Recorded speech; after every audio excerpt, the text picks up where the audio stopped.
Muito bem.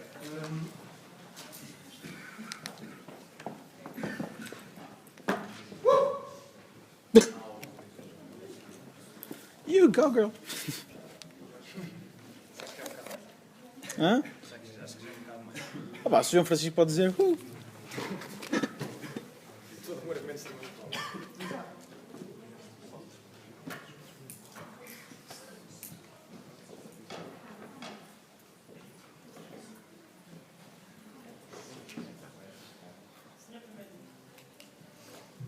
Bruno, quanto? Sim, quanto? Está tudo pronto? Ok, sim. Então, sendo assim, boa tarde, cara mesa, boa tarde, caros colegas de governo, boa tarde, cara oposição e muito boa tarde, Celso Plateia. Estamos aqui na final deste tornado para debater a moção de que esta Casa acredita que os jovens portugueses deviam reconhecer a existência de uma luta de gerações e prepararem-se para ganhar. Ora, muito bem, vamos começar aqui por esclarecer. A própria DCA dá-nos uma definição da luta de gerações como sendo uma divergência de interesses e uma incompatibilidade de interesses. Eu vou passar primeiro por explicar quais são, efetivamente, estes interesses que entram em divergência. Portanto, o primeiro deles é a tecnofobia. Nós todos temos uma tecnofobia de gerações antigas que a nossa geração não tem. Antes de mais, vou também clarificar outra coisa. O que é que se entende aqui por estas gerações? Quais são as gerações que estão em conflito? Está em conflito a minha geração, e por minha geração digo as pessoas dos adolescentes e tudo mais, toda esta geração, pelo menos até à meia-idade, que já cresceu num mundo todo muito diferente das pessoas que estão da meia-idade para a frente, por assim dizer.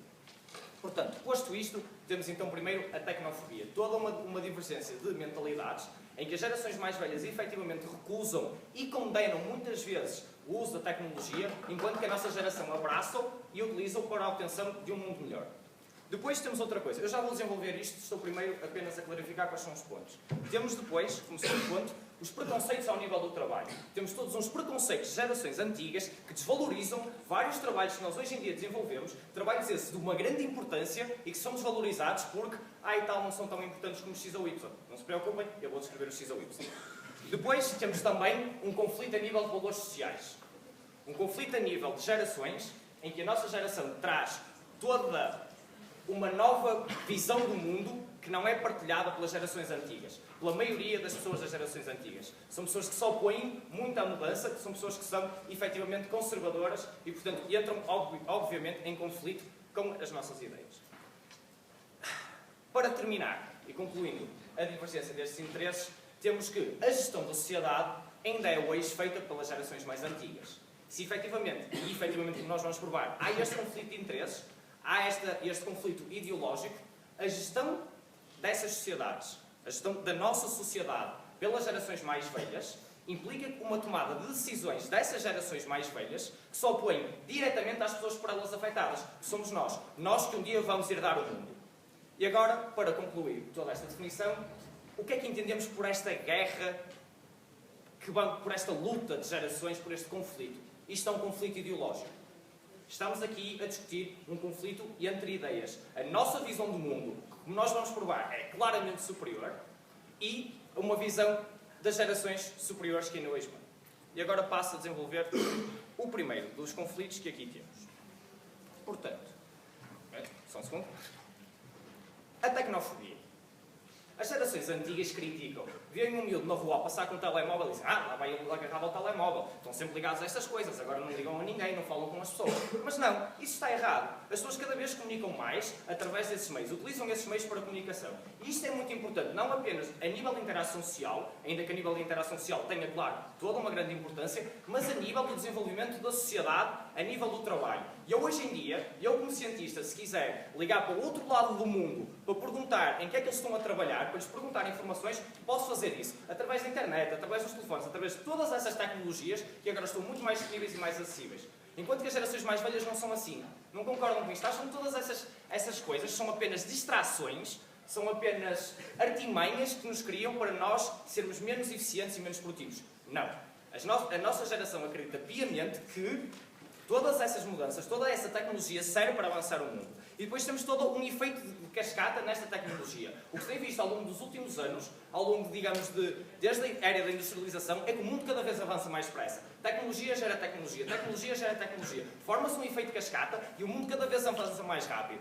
E avança num bom sentido de melhorar o mundo. Que é isto que nós queremos mostrar. Nós vamos deixar um mundo melhor. E é este o objetivo de tudo isto. Portanto, e agora passamos aos preconceitos no trabalho. Será que o meu segundo ponto? Que preconceitos no trabalho são estes? Bem, eu lembro-me de estar no meu terceiro ano de faculdade, estar a falar com o meu digo paizinho, e é o que ele me pergunta, porquê é que não foste para médico? E isto pode parecer um exemplo um bocado estranho, mas eu clarifico. Há muito esta visão. É o senhor doutor, é o senhor médico, o senhor advogado, o senhor arquiteto. E porque estas pessoas é que são importantes, porque estas pessoas é que fazem alguma coisa.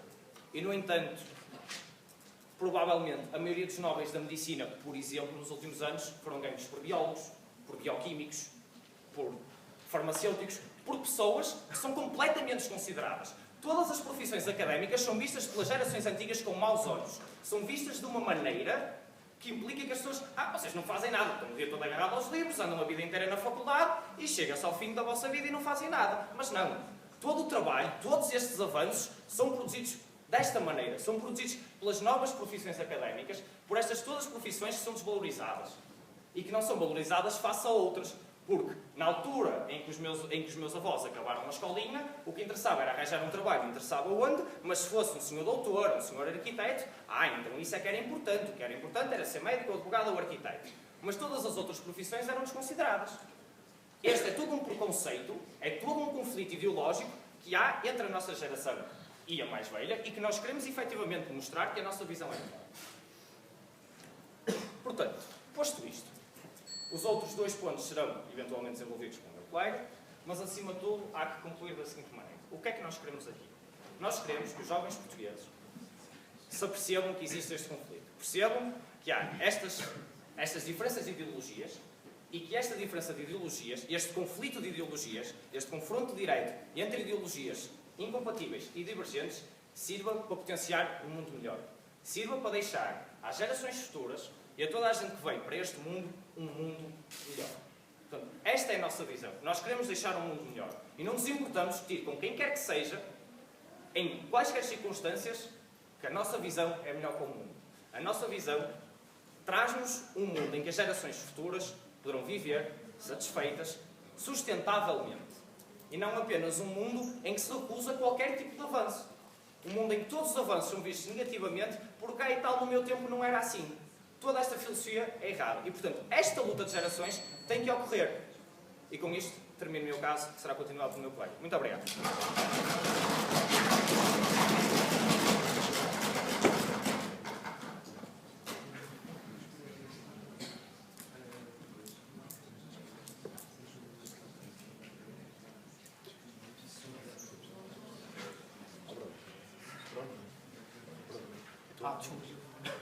Obrigado.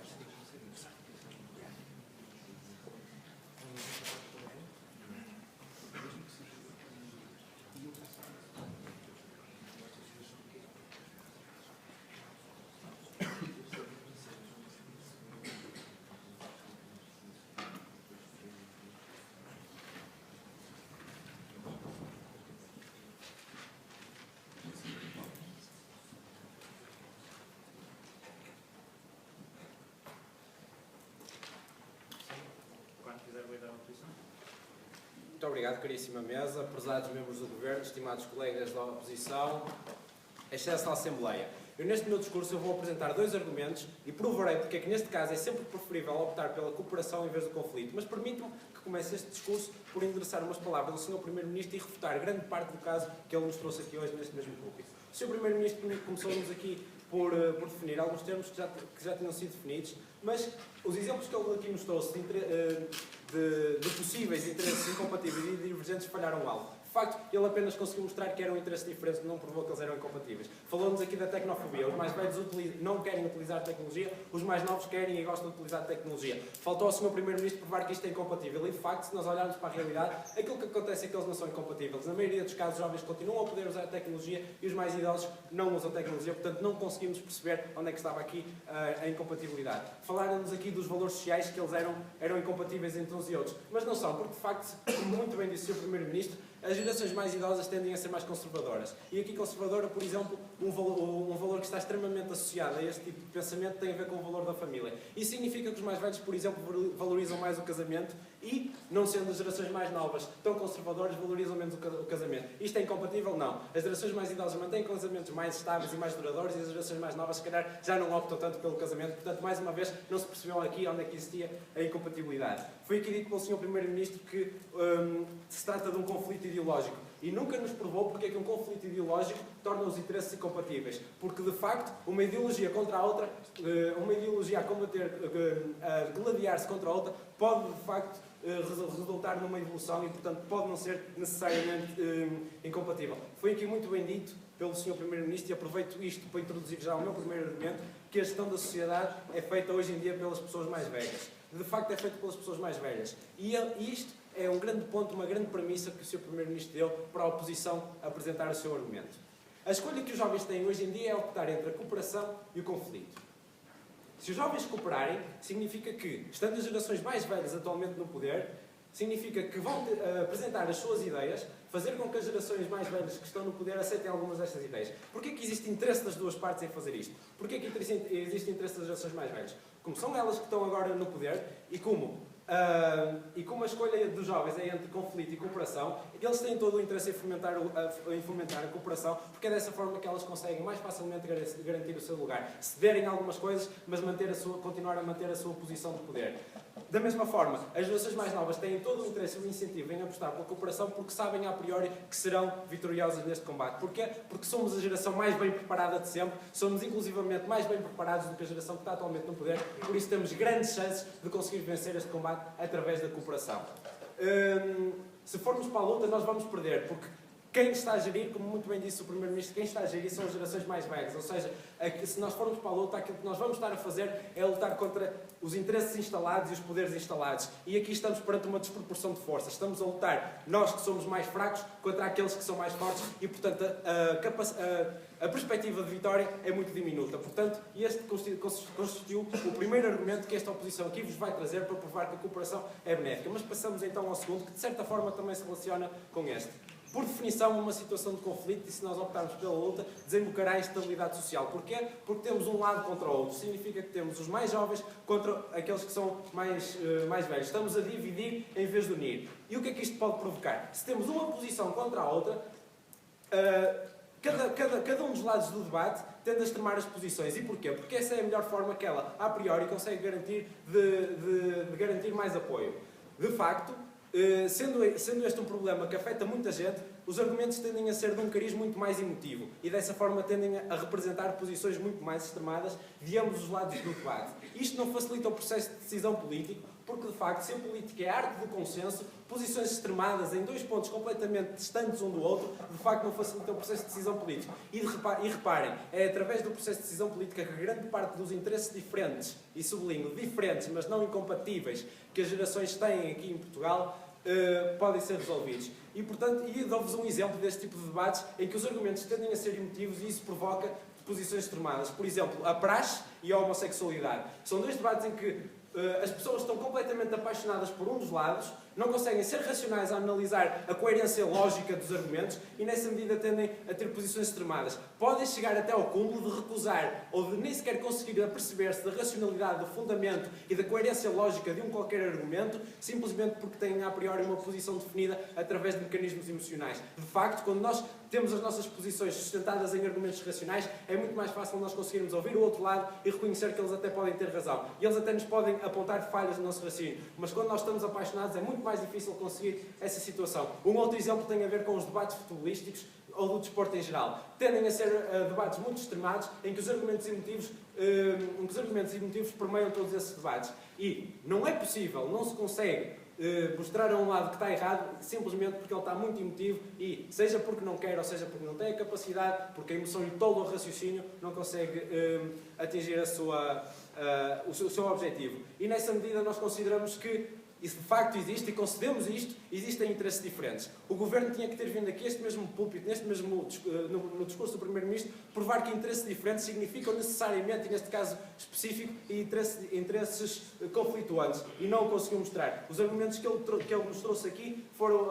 o exemplo da Tecnofobia. Aliás, chamar argumentos é de facto um grande elogio ao tipo de discurso que o Primeiro-Ministro aqui nos trouxe. Ele apenas nos apresentou alguns exemplos. E eu mostrei porque é que a tecnofobia não implica incompatibilidade de interesses, mostrei porque é que valores sociais também não implicam incompatibilidade das posições e nessa medida consigo desconstruir o caso que o Governo aqui nos veio apresentar. Os argumentos que eu aqui vos trouxe, e relembrando a todos os presentes, têm a ver com a preferência para a cooperação numa escolha entre cooperação e conflito. A cooperação é capaz de garantir um futuro sustentável para os jovens, porque é a única forma que nós temos de garantir que eles, que são quem está no poder hoje, conseguem conceder alguma coisa. Existe interesse das duas partes e motivação, e a priori conseguimos perceber que a vitória pode estar do nosso lado. E em segundo lugar, a estabilidade social tende a extremar posições que mina a capacidade de decisão do processo político. E por todas estas razões eu peço à mesa que não aprove esta moção. Muito obrigado.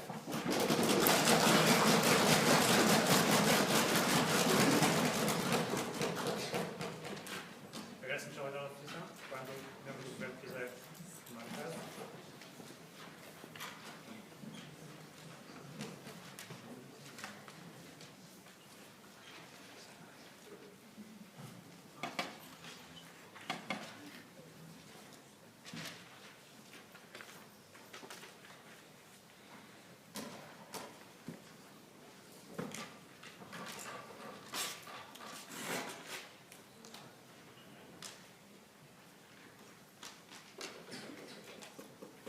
Muito obrigado, caríssima mesa, caros membros do Governo, caros membros da oposição, excelsa plateia. Começo por dizer que temos aqui um ponto em que realmente parece que ambos os lados concordam. É que admitimos que há uma luta entre gerações.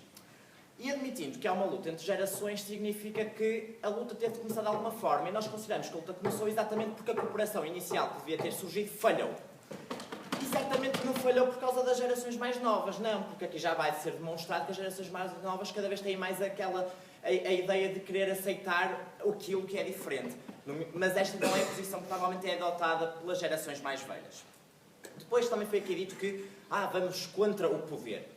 Mas ir contra o poder é necessariamente mau? Não, não é. Muitas vezes as verdadeiras mudanças só surgem quando vamos contra o poder, quando aquele poder efetivamente já não reconhecemos a legitimidade para continuar da forma como está. Vou então, como o meu caro Primeiro-Ministro disse, elaborar dois dos argumentos. Argumento 1 tem a ver com a gestão da sociedade. Para o bem ou para o mal, ainda são as gerações mais velhas que ditam a maioria das formas como o nosso país está a funcionar. Quantas vezes, relativamente a cargos dirigentes, eles se vão perpetuar lá? Quantas vezes aquelas pessoas vão limitar a acessibilidade das pessoas mais novas a determinados cargos? Quantas vezes eles procuram perpetuar o seu poder e procuram perpetuar o seu assento naquela cadeira? Um exemplo muito prático é, necessariamente, ao nível político, na qual o facto de termos ainda gerações bastante mais velhas com uma outra mentalidade em cargos políticos vai fazer com que eles salvaguardem simplesmente os interesses que vêm a curto prazo. E os interesses que eles vêm a curto prazo é necessariamente porque são esses os interesses que os vão afetar naquele momento. Mas isto é incompatível com aquilo que foi dito pelo meu caro colega da oposição, na medida em que isto vai demonstrar que não há solidariedade intergeracional. Porquê? Porque quem está no poder vai procurar satisfazer os seus interesses momentâneos, vai procurar, se calhar, tomar determinados riscos sem ter em consideração aquilo que irá provocar em gerações futuras. E o que, basicamente, nós podemos tirar daqui é que vemos o atual estado do país, vemos o atual estado das coisas e podemos perfeitamente, por aqui, concluir que não só estas gerações não conseguiram gerir bem, até agora, a forma como o país deveria seguir e a forma como o país deveria avançar, como também estão a ser incapazes de se adaptar às mudanças e ao ritmo frenético do mundo atual. Temos que ser nós, e é isto que nós consideramos enquanto luta, a pressionar estas gerações a abandonar esta posição confortável, a abandonar este status quo que querem perpetuar. Temos que ser nós a procurar ocupar os cargos que vão ditar o nosso futuro. Temos que ser nós a procurar criar o país que um país que respeite as expectativas que nós temos para quando chegarmos a determinado patamar na nossa vida. Relativamente ao argumento dos valores sociais e da liberalização. O pensamento altera-se, a mentalidade humana altera-se, os valores acabam por, efetivamente, mudar. Já não são os mesmos. As concepções, os ideais, os valores das gerações mais velhas são chocantes quando confrontados com os valores atuais das gerações mais novas. E o problema que isto se prende é que há toda uma incapacidade generalizada por parte das gerações mais velhas em olharem para estas mudanças como algo bom, tal e qual como é entendido pelas gerações mais novas. E o problema é que são as gerações mais novas que vão ser o motor da sociedade. São estas que... É nestas em que recai a esperança de poder mudar o mundo. É nestas em que recai a esperança de alterar os preconceitos que têm vindo a ser perpetuados, não muito obrigado, por estas gerações. Faça favor. Se admite que as gerações mais novas vão ser o motor da sociedade no futuro, então porquê que não acha que as gerações mais velhas também têm interesse em dar as melhores condições a essas gerações? Muito obrigado. Vão depender Muito obrigado, delas no futuro. Muito obrigado, já percebi. O que acontece é que quando temos, e como aqui já foi dito, admitimos o facto de já estarmos em conflito, cada geração, no nosso entender, vai procurar olhar e salvaguardar os seus próprios interesses. E ainda mais, como o senhor líder da oposição disse, a partir do momento em que as gerações mais velhas são conservadoras. Por isso, o conservadorismo irá levar a que, sim, as gerações mais velhas extremem as posições. E temos uma série de preconceitos que são perpetuados por estas gerações. Discriminações raciais. Discriminações ao nível do papel a ser desempenhado, nomeadamente pelas mulheres, na qual eles procuram perpetuar aquela visão conservadora do papel da mulher na sociedade. Concepções relativamente às relações, aos casamentos e à família, coisa que no paradigma atual da sociedade portuguesa, relativamente às gerações do futuro, às gerações mais novas, já não se verifica. O país mudou e esta mudança cada vez mais é perpetuada pelas gerações mais jovens. E o que acontece é que esta é rejeitada pelas gerações mais velhas, que têm concepções totalmente diferentes e que procuram oprimir o espírito crítico das gerações mais novas, muitas vezes num contexto familiar ou num contexto profissional. Porque o que é diferente muitas vezes é para nós estranho, mas ainda mais estranho vai ser para aquelas gerações mais velhas que toda a vida viram o mundo funcionar de uma determinada forma e que neste momento, dado o atual contexto, e que neste momento, dado o atual ritmo em que a sociedade está a desenvolver, vão procurar extremar as suas posições e vão procurar cada vez mais fechar-se na sua bolha e tentar preservar aquele mundo idílico que na sua cabeça somente existe. Porque o Portugal que nós construímos hoje vai ser o Portugal da manhã.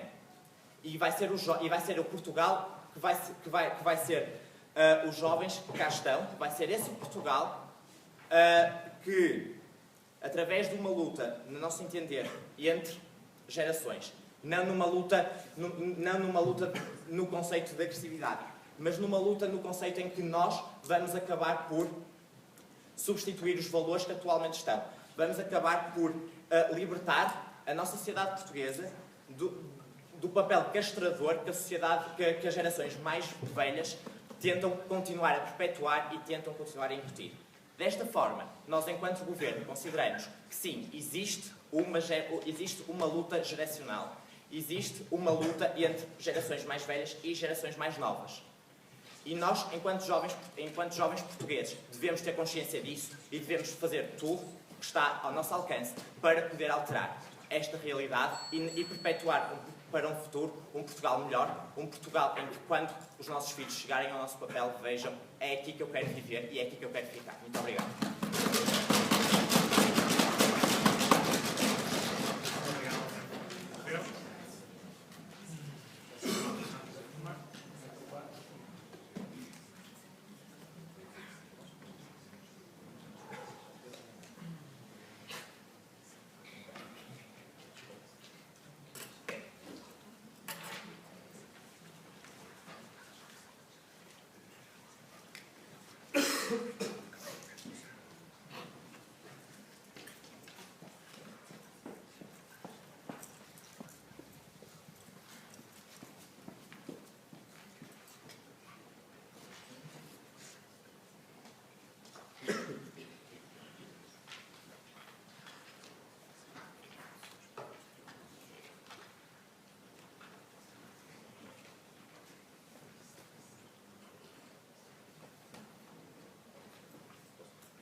Muito obrigado, caros membros da mesa.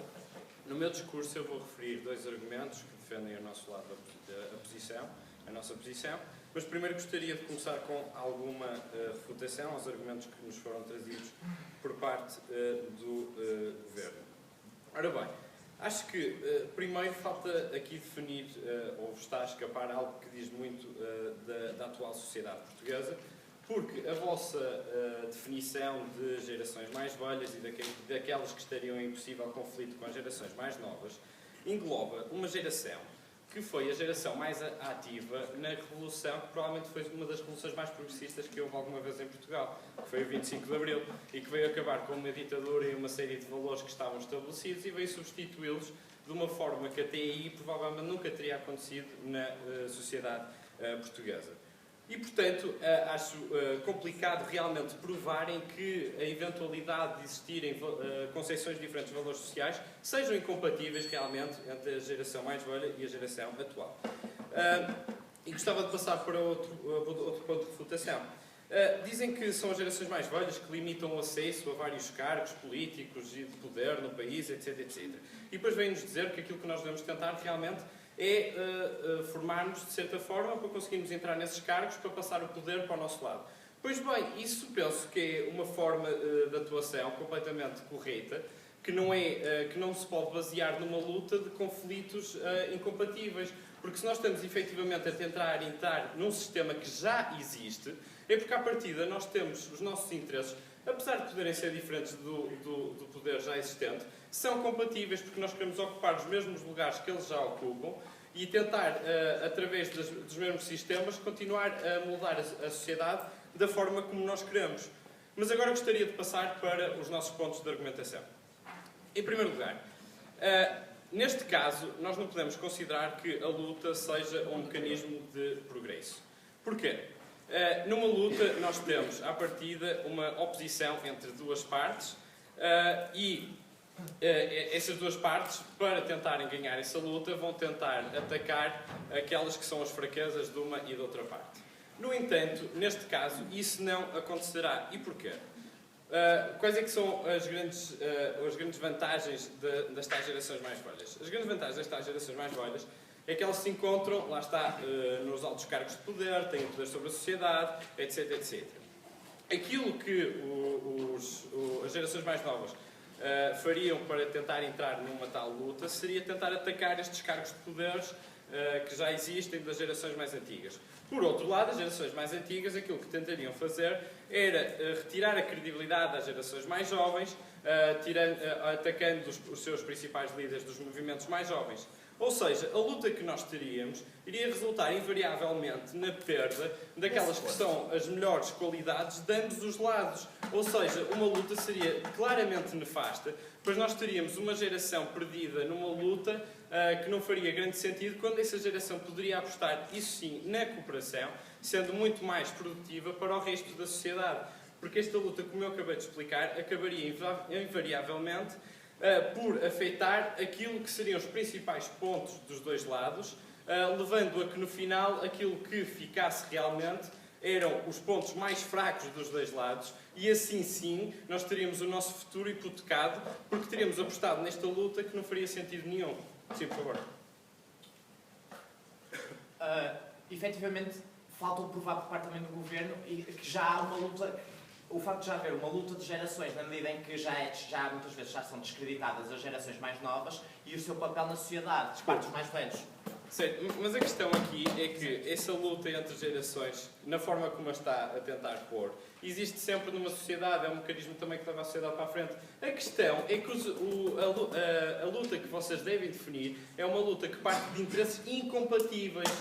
E aquilo que nós estamos a dizer é que os interesses são compatíveis e é isso que vai levar ao progresso. Que realmente, apesar de haver essas picardias que vocês podem falar no dia-a-dia ou qualquer coisa, os interesses acabam por ser compatíveis, porque é isso que leva ao progresso, e a história é aquilo que nos tem ensinado até hoje, que as gerações antigas e as mais novas conseguem, através da cooperação, alcançar um futuro mais próximo. E gostaria de passar agora para o meu segundo argumento. Mesmo se nós supormos que, hipoteticamente, essa luta foi bem sucedida por parte dos jovens, que eles realmente ganharam e conseguiram a sociedade que queriam, etc, etc.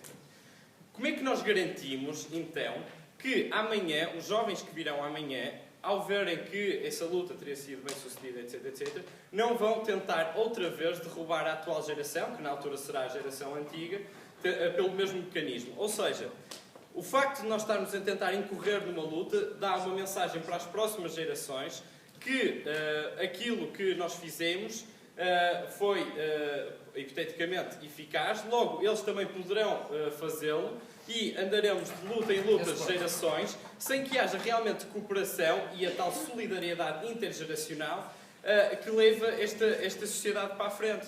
Ou seja, o que eu quero dizer é que o facto de nós entrarmos em luta vai até contra o próprio interesse dos jovens, porque aquilo que estariam a dizer basicamente é que nós derrubamos esta geração, daqui a uns anos nós somos outra vez esta geração, mas demos a mensagem às próximas gerações que podem voltar a fazer o mesmo para instalarem os seus interesses à nossa custa. E isso é claramente uma mensagem que vai contra o interesse da atual geração, porque a atual geração, aquilo que deve lutar é por uma solidariedade intergeracional que se baseia exatamente nessa cooperação e não numa luta que, como já ficou provado pelos argumentos que foram trazidos aqui pela oposição, é uma luta que não leva a qualquer tipo de progresso e nem sequer ficou claro por parte do Governo que os interesses que existem atualmente na sociedade portuguesa são realmente incompatíveis e que a luta seria a única saída para os eventuais problemas. Nós acreditamos, do lado da oposição, que realmente a cooperação, neste caso, é muito superior a qualquer tipo de luta que nos possa ser imposto pelo atual Governo. E que é do interesse da própria juventude de estabelecer essa cooperação com as gerações mais velhas para depois conseguirem estabelecer no futuro uma sociedade melhor para as gerações que virão a seguir. Por todas estas razões, peço à mesa que se oponha a esta moção.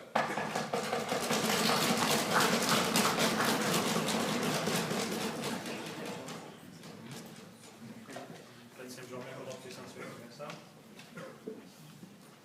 Quando o Governo quiser, a segunda Casa do Governo quiser tomar a palavra.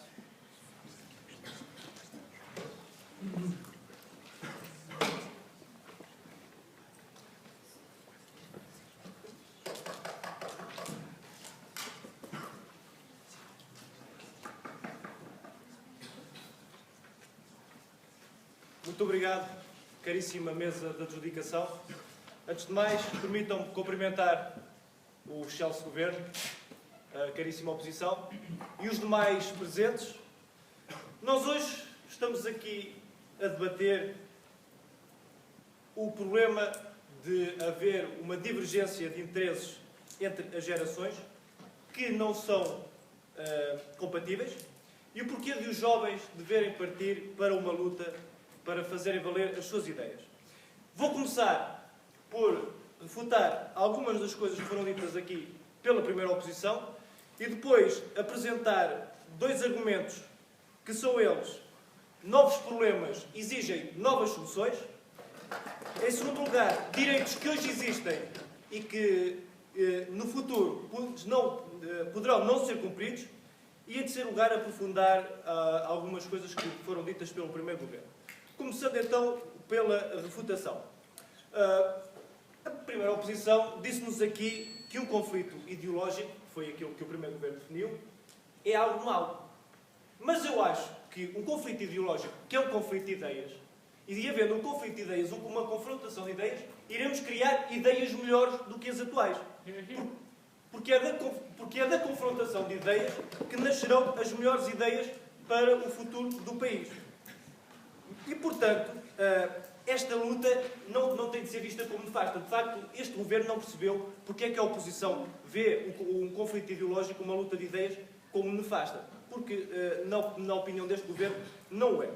E, portanto, quando nós falamos em renovação, que é aqui o que se pressupõe, a renovação não tem que ser vista como algo mau. Ou seja, se de facto esta juventude, esta nova geração de hoje em dia, conseguir fazer valer a sua opinião perante as gerações mais velhas, não tem que ser mau que depois, no futuro, a geração mais nova depois queira reivindicar os seus direitos perante a geração mais nova agora, que conseguiu fazer valer as suas ideias à geração mais velha. Ou seja, a renovação não deve ser vista como algo mau, mas como algo bom. Mas continuando, e agora passando aos argumentos, vamos então ao primeiro. Novos problemas exigem novas soluções. Ou seja, a sociedade evolui. E com a evolução surgem novos desafios, novas temáticas, novos problemas. E esses novos problemas vão exigir soluções completamente inovadoras. Ora, o que é que acontece? As gerações mais velhas estão formatadas para um determinado tipo de resoluções de problemas que já não são eficazes para os problemas atuais. E, portanto, o que é que acontece? Com uma maior participação e uma maior intervenção das gerações mais novas, haverá toda uma nova aragem, toda uma nova corrente de pensamento, toda uma nova corrente de soluções que serão mais eficazes para resolver os problemas que hoje se colocam na nossa sociedade. Porque sabemos que a geração mais antiga não está a ser capaz de fazer face aos problemas que hoje se encontram. Mas há ainda também outro argumento que é: direitos que hoje existem e são cumpridos poderão não ser cumpridos no futuro. E vou dar aqui um exemplo cabal. Todos sabemos que o sistema de segurança social é perfeitamente insustentável. Ou seja, as pessoas de hoje, a geração mais antiga, têm hoje direito a reformas, a pensões de reforma, para as quais descontaram. De acordo. Mas os mais novos estão a descontar para pensões de reforma que não sabem se vão receber no futuro.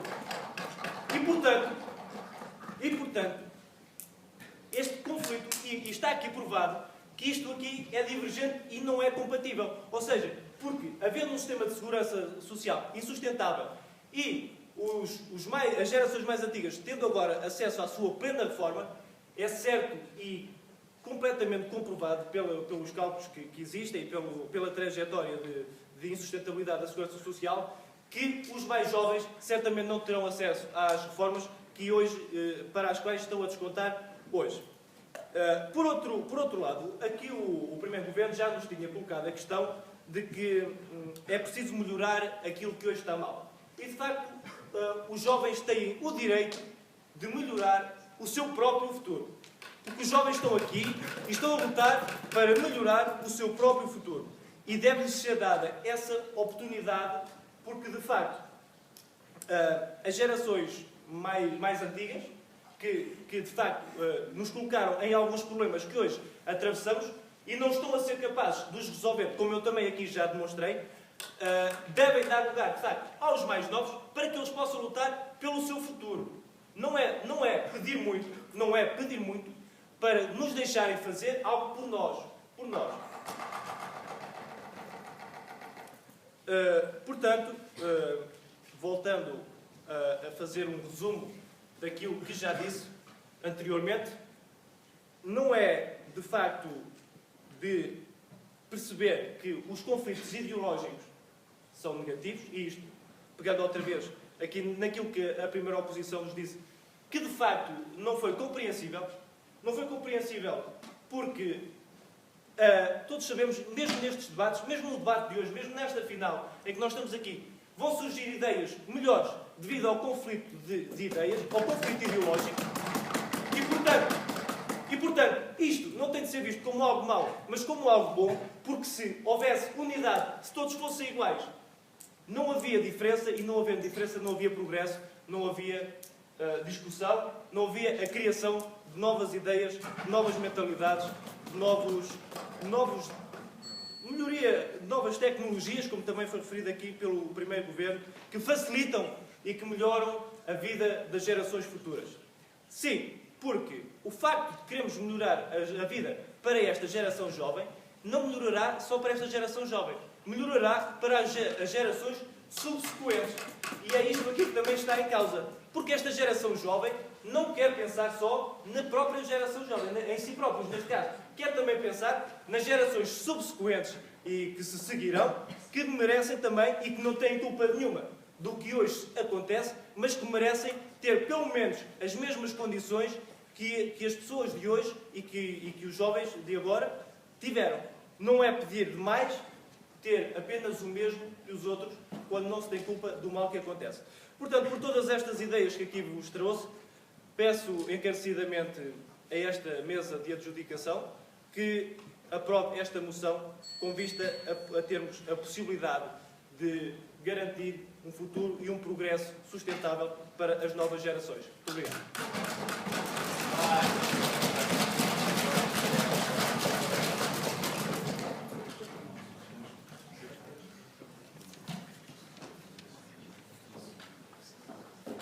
Obrigado ao membro do Governo.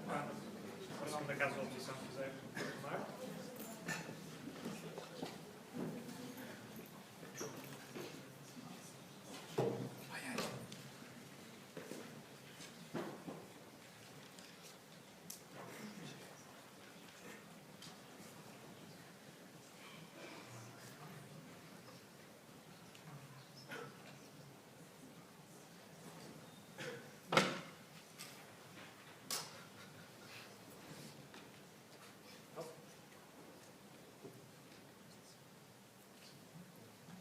Caríssimo Presidente de Mesa, membros do Governo e da Oposição, a nossa extensão vai assentar em 3 pontos principais. Em primeiro lugar, vamos atacar a assunção principal de que os indivíduos tomam as suas decisões com base na unidade, na decisão, na variável idade. Vamos provar que nós somos uns seres muito complexos e que, portanto, todos os custos que eles nos imputam, de facto, de criarmos grandes decisões irreconciliáveis, vai ser completamente diminuído. Em segundo lugar, vamos oferecer mais alguma concretização, mais algum desenvolvimento de porque é que esta crispação social, porque é que este extremar de posições tem consequências muito gravosas do plano de vista político e social, sobretudo numa democracia. E, em terceiro lugar, vamos falar-vos porque é que há reformas urgentes na sociedade portuguesa que vêm inviabilizadas porque há uma limitação pelo capital político que nós temos, que nós vamos gastar em algo que não vai gerar necessariamente e plausivelmente mudança. Eu a refutação vou incorporá-la. Nós não temos problemas com a renovação. A renovação é boa. Mesmo que isto dificultasse a renovação, nós dizemos que há um mecanismo perfeito de renovação, que é a questão biológica. Eventualmente, as gerações velhas vão ser substituídas inevitavelmente. E, portanto, nós, apesar de provarmos que no nosso modelo a renovação é mais fácil, eventualmente este não é um grande mal que só ocorre daquele lado, que não é resolvido deste lado da moção. O que nós também vamos ainda dizer é que, por exemplo, a questão das pensões de reforma não é incompatível. Simplesmente exige concessões de parte a parte. Neste momento, os reformados estão a pagar taxas de imposto muito mais consideráveis. Mas foi algo que se conseguiu, não através de luta, mas através de debate e confronto. Passando aos meus argumentos principais. Essencialmente, o que nós vos vimos aqui apresentar é uma concepção muito mais justa que de homem como um ser complexo que tem várias opiniões, gostos e características. É um indivíduo que pertence a vários grupos e todos esses grupos incluem pessoas que fazem parte de outros grupos aos quais uma pessoa não se pertence. E esses grupos podem ter a ver com o género, com a classe socioeconómica, com motivações políticas de conservadorismo ou não, e que, portanto, não se resumem a uma questão de somos jovens ou velhos. Estes grupos intersectam-se devido a esta multitude de gostos. E, portanto, temos, pois, várias classes, todas elas diferentes e complementares.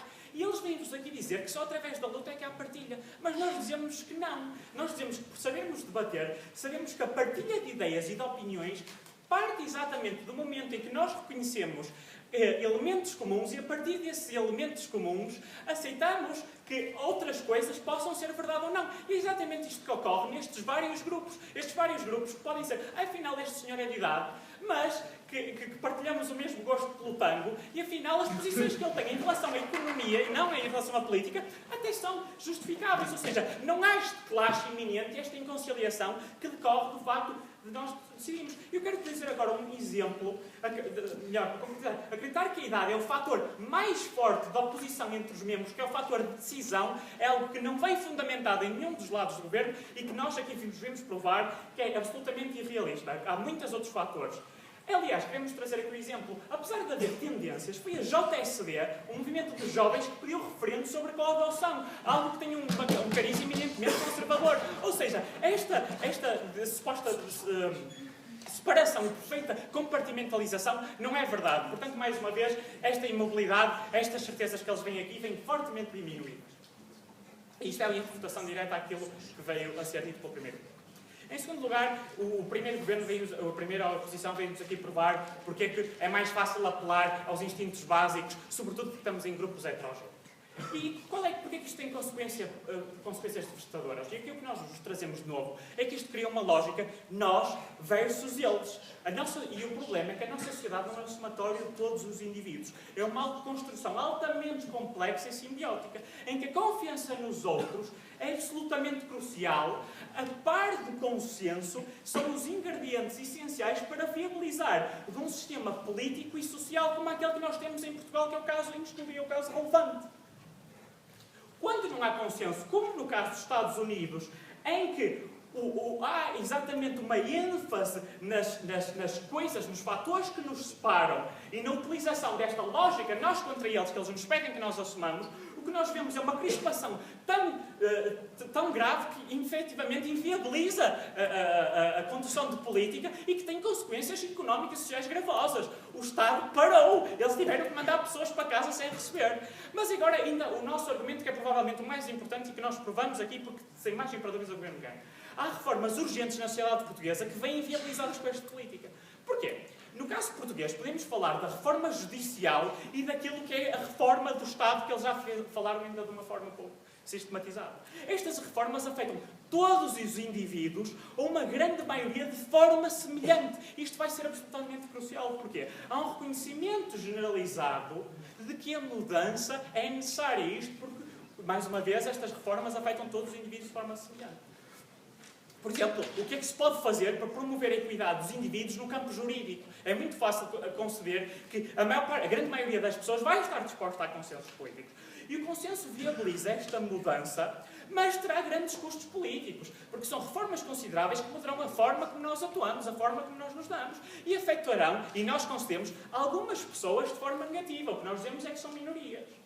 Então, com a crispação gerada, nós vamos ter dificuldade em obter estes consensos.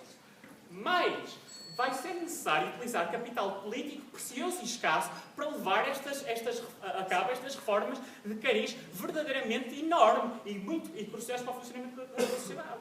Na defesa de ganhos e de medidas, que é o que eles nos apontam aqui, que provavelmente não passarão, porque só afetam relações sociais. Ou seja, o que eu vos estou aqui a dizer? Vocês vamos aqui estar a gastar as nossas pressões, força de mobilização, custo e tempo, a tentar promover os ganhos que terão os jovens e os ganhos que terão os idosos. O problema é que isto são fações sociais, não englobam a grande maioria. Ou seja, a probabilidade de que esta mudança passe é muito menor, porque não há consenso. Em contrapartida, estas mudanças que são possíveis, porque efetivamente afetam a grande maioria das pessoas no mesmo sentido, que seriam possíveis caso não houvesse esta crispação, passam a ser impossibilitadas. Porquê? Porque estamos a gastar capital político nestas questões, porque estamos a ter uma crispação social que decorre de nós assumirmos uma lógica nós versus eles, e que apesar de até fazer um sentido, eles devem ser doidos e, portanto, mais vale eu vou dizer que não porque não, que é o que temos nos Estados Unidos, os republicanos a dizer não porque é democrata, não porque o Obamacare é democrata e tudo o que vem do Obama é mau. O que é que nós vos dissemos? Nós dissemos que as pessoas são complexas e não decidem com base na idade. Nós dissemos porque é que a crispação tem consequências devastadoras para a sociedade, e nós dissemos que há reformas urgentes que vêm inviabilizadas, e por isso peço-vos que apoiam esta moção. Muito obrigado.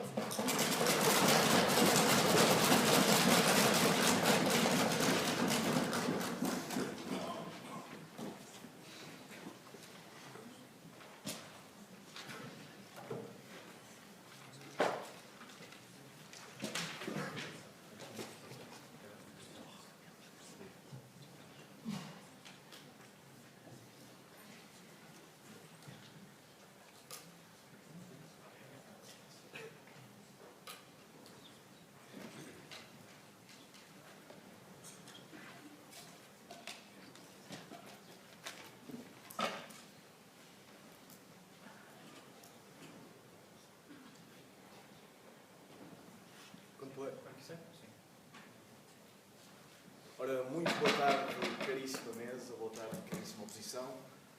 Salutar, agrado para o Governo.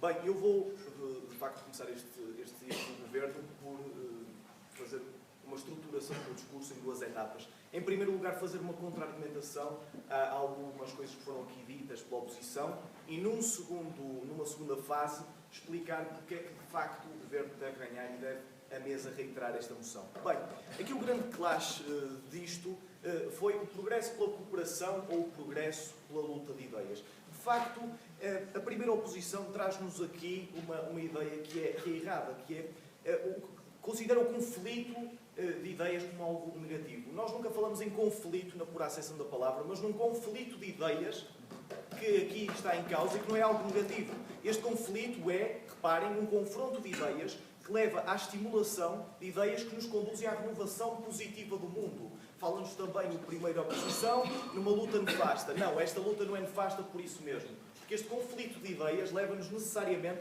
a uma reformulação do mundo. Portanto, a renovação não é má, e este conflito de ideias é que nos leva a esta renovação, que nos permite o quê? A evolução e o constante bem-estar da sociedade. Portanto, novas gerações terão motivo, e aqui também faço uma crítica à primeira oposição, que de facto disse, bem, então as próximas gerações vão ser estimuladas a fazer exatamente o mesmo. Ótimo, ótimo, porque esta renovação, estas novas gerações, aquilo que vão fazer é ter um motivo para renovar conhecimento e mostrarem-se sucessivamente melhores do que as gerações mais velhas. O que é que isto proporciona? Proporciona contribuir para o progresso do mundo. E agora que está refutada completamente grande parte e os argumentos mais importantes da oposição, vou então explicar porque é que de facto o governo esteve tão bem, e isso é uma coisa clara. Bem, eu começaria isto por dizer então o quê? Esta casa, de facto, vai pelos jovens e vai pela luta de gerações. O que é a luta de gerações? Foi aqui muito bem dito e muito bem definido como interesses divergentes e incompatíveis entre gerações. Porquê é que há esta necessidade então desta luta de gerações? De facto, prevalecem métodos que são defendidos pelas gerações mais velhas, pela antiga geração, que não são tão eficazes quanto aqueles que hoje são propostos.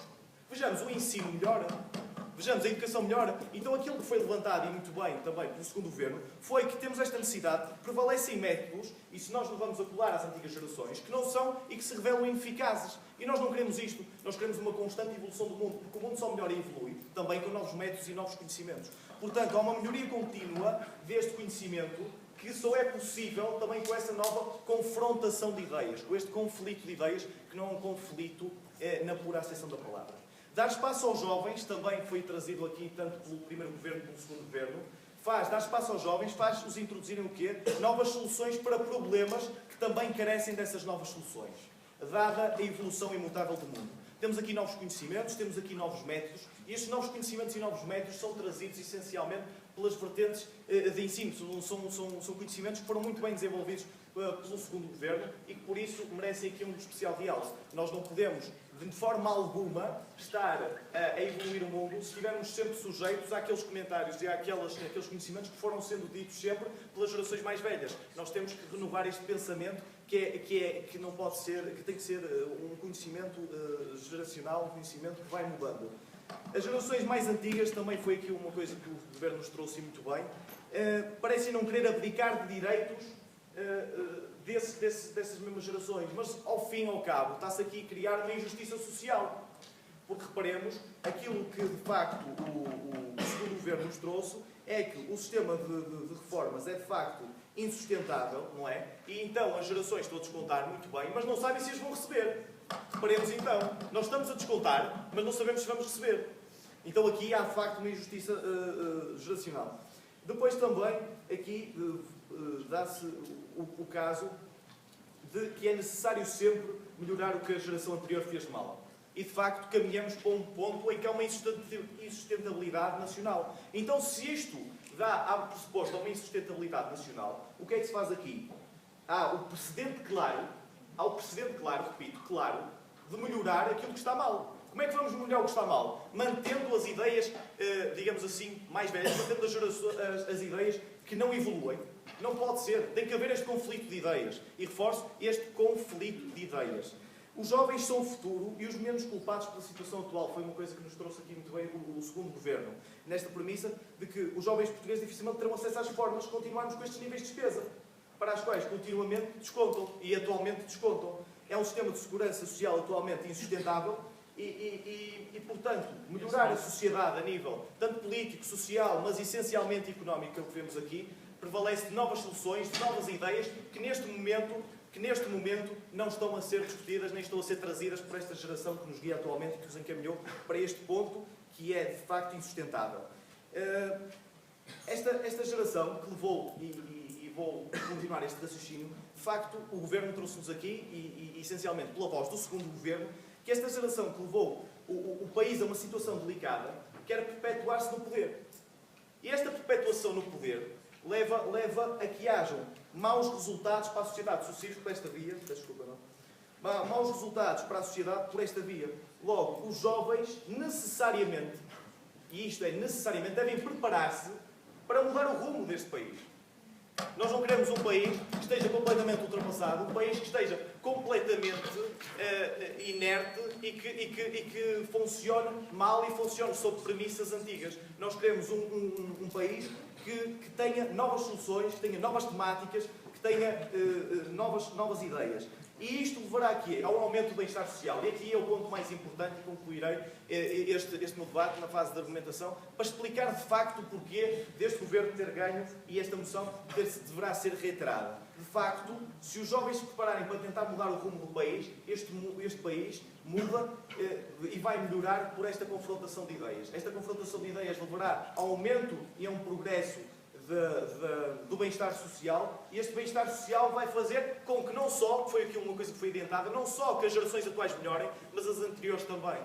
Estas novas tecnologias também trazidas aqui pelo primeiro governo farão com que isto tudo se torne um processo mais rápido e melhor, e que estas novas mudanças permitam com que a sociedade atual, de facto, lide e ganhe no geral, e não só os mais jovens, mas no geral como um todo. E por tudo isto, e por todos estes fatores que foram aqui apresentados, eu peço à mesa que de facto aprove esta moção, que tem todo o sentido de ser reiterada. Muito obrigado.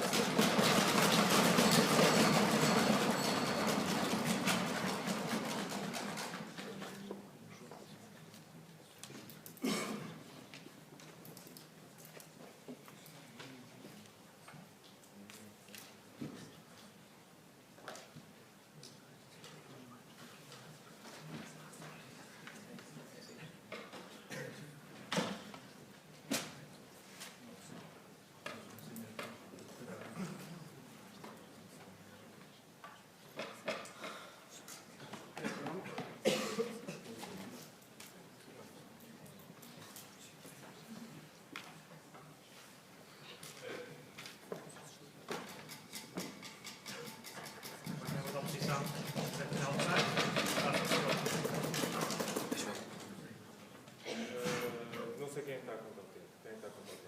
3, 2, 1, se faz favor. Era diferente. Esqueci de uma coisa, desculpa.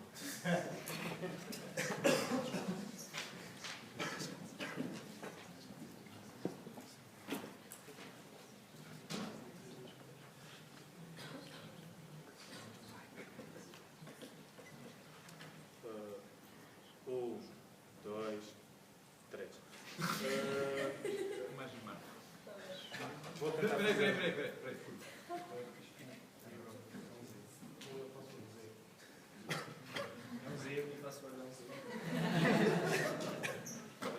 Então, 1, 2, 3. Eu acho que vou tentar aqui. Primeiro gostaria de dar os meus cumprimentos à mesa, ao governo, à oposição e à plateia. E eu vou aqui tentar fazer um bom resumo deste debate e explicar porque é que a oposição ganha este debate. O primeiro eu gostaria de começar por dizer porque é que a oposição desconstruiu o principal pressuposto em que o governo se baseava. O governo baseava-se num pressuposto que as diferenças ideológicas derivavam da idade, que a idade é que fazia com que as pessoas tivessem diferentes ideologias. O meu colega veio citar isso muito bem. As pessoas são mais complexas que só a idade. As pessoas pertencem a vários grupos, têm várias ideias. Não é por ser jovem ou por ser mais velho que eu sou do Benfica ou do Porto. Não é por eu ser mais jovem ou mais velho que eu sou de esquerda ou sou de direita, que eu sou progressista ou que eu sou conservador. As pessoas... E com isto vai abaixo o grande exemplo, não é? Um dos grandes exemplos depois, baseado nesta ideia, neste pressuposto, está, por exemplo, a segunda oposição quando nos vem dizer que o progresso só se está com luta. E nós assumimos que sim, com luta, mas o problema não é a luta de idades. Por exemplo, a segregação racial acaba por causa de uma luta por causa de raças, não foi de mais velhos e mais novos. A luta das mulheres, como o primeiro governo quis vir aqui trazer, a luta das mulheres, porque não é porque os mais velhos porque os mais velhos nunca olham para as mulheres como se as mulheres ainda tivessem que ficar em casa. Não, é porque os homens fazem isso. Isso é um problema de género, não é um problema de idade. Por isso, o vosso pressuposto que a idade é a idade que faz as diferenças ideológicas é falso. Há outros fatores e muitas vezes são esses fatores que influenciam as lutas. E nós admitimos que há progresso, mas os grandes progressos que têm havido são em lutas que derivam de outros fatores que não é a idade. Não é a idade. As pessoas complexas andam em vários grupos, como o meu colega disse. Vários grupos que se interligam. As pessoas aprendem como andam em vários grupos, conhecem pessoas diferentes, aprendem a ser complementares. Vocês dizem que entre mais velhos e mais novos não há complementaridade, mas há. Porque as pessoas para viver têm que ser complementares. Como o meu colega disse, as pessoas aprendem isso nos grupos. Eu sou um ser complexo, eu não vou simplesmente dizer eu não falo contigo só porque tu és mais velho. Eu não falo contigo porque temos métodos diferentes de resolver as coisas. Temos métodos diferentes de resolver as coisas. Sim, vamos parar um bocado para pensar os dois e daí sai uma melhor solução. É isso que temos que fazer. As coisas são complementares. As coisas não são simplesmente tu és mais velho, eu sou mais novo. Não é assim. E isto é muito importante para chegarmos à cooperação, porque isto é o ponto essencial deste debate. É realmente se nós devemos... Primeiro ponto essencial não foi explicado, como eu já disse, que era que havia uma grande diferença entre os mais velhos e os mais novos. Mas o segundo ponto essencial é a luta e a cooperação. O que é melhor? Se é lutar, se é cooperar. O governo, tanto o primeiro como o segundo governo, vieram-nos dizer que a luta teria progresso. Que é da luta que vem o progresso. A primeira oposição veio dizer que não. A primeira oposição, muito bem, veio-nos dizer que as pessoas são complementares, que as pessoas podem cooperar, que os mais velhos e que os mais novos podem pensar juntos. Deixe-me acabar só o argumento e depois eu digo-lhe para falar. Se podem os dois ajudar uns aos outros e assim podem surgir reformas melhores, que assim podemos juntos fazer uma sociedade melhor. Que estar em luta constante é mau. Que uma luta constante, como o segundo membro disse, que vocês querem uma luta constante, que vocês estão e que no futuro haverá sempre instabilidade. Isso é dito pelo segundo membro. Vou falar. Pegando no exemplo que já foi dado também pelo Governo, no caso do 25 de Abril, então... Sim, já percebi. O 25 de Abril encaixa no problema da idade, outra vez. O problema da idade, outra vez, os outros fatores são outros fatores. As pessoas não são progressistas ou não progressistas só porque são mais velhas ou menos velhas. Isso foi uma má pergunta, desculpe lá. E vamos ao ponto essencial, que é onde fica claramente explicado porque é que a cooperação é melhor que a luta. A cooperação é melhor que a luta porque, como disse o meu colega, e aí é que fica claramente bem explicado, é na extensão do meu colega, porque é que a cooperação é essencial. As grandes reformas são as reformas que beneficiam os mais velhos e os mais novos. São as reformas que beneficiam a maioria.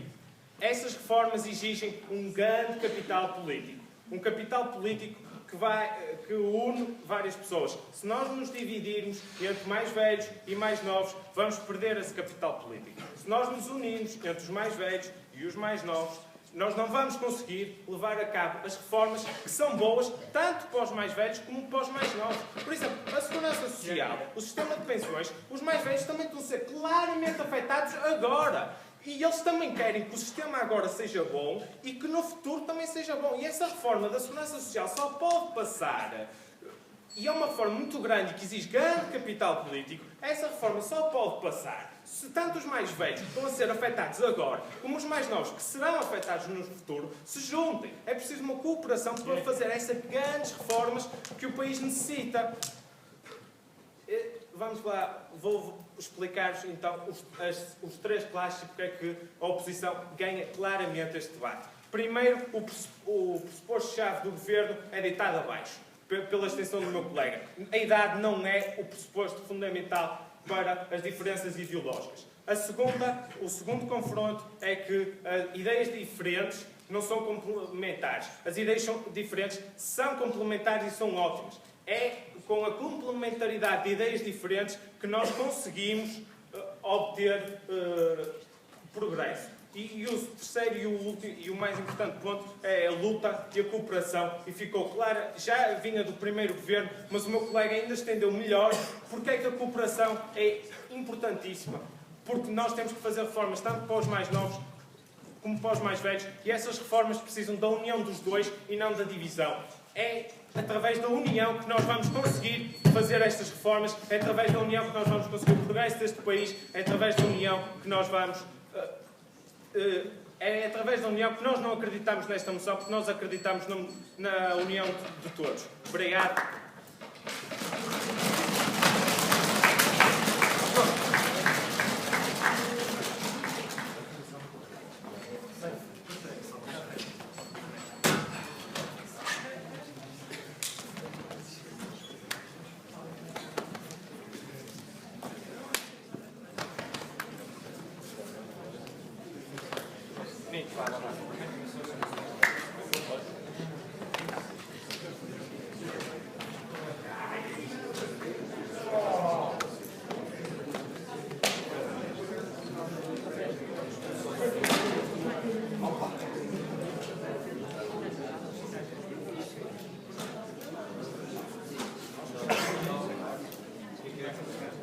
Momento,